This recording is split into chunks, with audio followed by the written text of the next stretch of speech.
क्या डमरू बजेगा? एक बार की बात है, देवताओं के राजा इंद्र ने किसानों से किसी कारण से नाराज होकर 12 वर्षों तक बारिश न करने का निर्णय लेकर किसानों से कहा, अब आप लोग 12 वर्षों तक फसल नहीं ले सकेंगे। सभी किसान चिंतातुर होकर एक साथ इंद्रदेव से वर्षा करवाने के लिए प्रार्थना की। इंद्र ने कहा, यदि शंकर अपना डमरू बजा देंगे तो वर्षा हो सकती है। इंद्र ने किसानों को यह उपाय तो बताया, लेकिन साथ में गुप्त वार्ता कर भगवान शिव से यह आग्रह कर दिया कि किसानों ने जानबूझकर मेरा अपमान किया है, इसलिए प्रभु देवताओं की रक्षा के लिए, देवताओं के मान सम्मान के लिए आप किसानों से सहमत ना होना। जब किसान भगवान शंकर के पास पहुंचे तो भगवान ने उन्हें कहा, डमरू तो 12 वर्ष बाद ही बजेगा। किसानों ने निराश होकर 12 वर्षों तक खेती न करने का निर्णय लिया।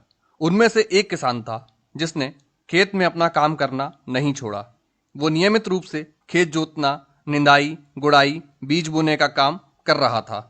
ये माजरा देखकर गांव के किसान उसका मजाक उड़ाने लगे।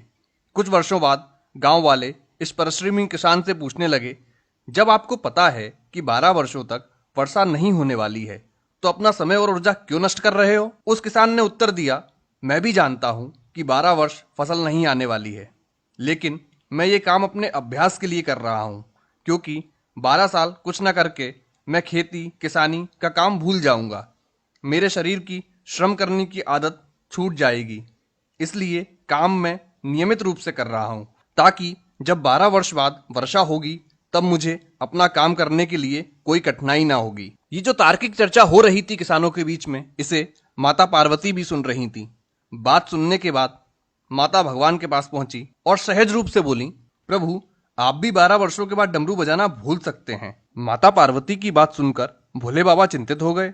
अपना डमरू बज रहा है या नहीं, ये देखने के लिए उन्होंने डमरू उठाया और बजाने का प्रयत्न करने लगे। जैसे ही डमरू बजा, बारिश शुरू हो गई। जो किसान अपने खेत में नियमित रूप से काम कर रहा था, उसके खेत में तो भरपूर फसल आ गई। बाकी के किसान पश्चाताप के अलावा कुछ न कर सके। दोस्तों, कभी तो लॉकडाउन खत्म होगा, कभी तो सामान्य जनजीवन शुरू होगा।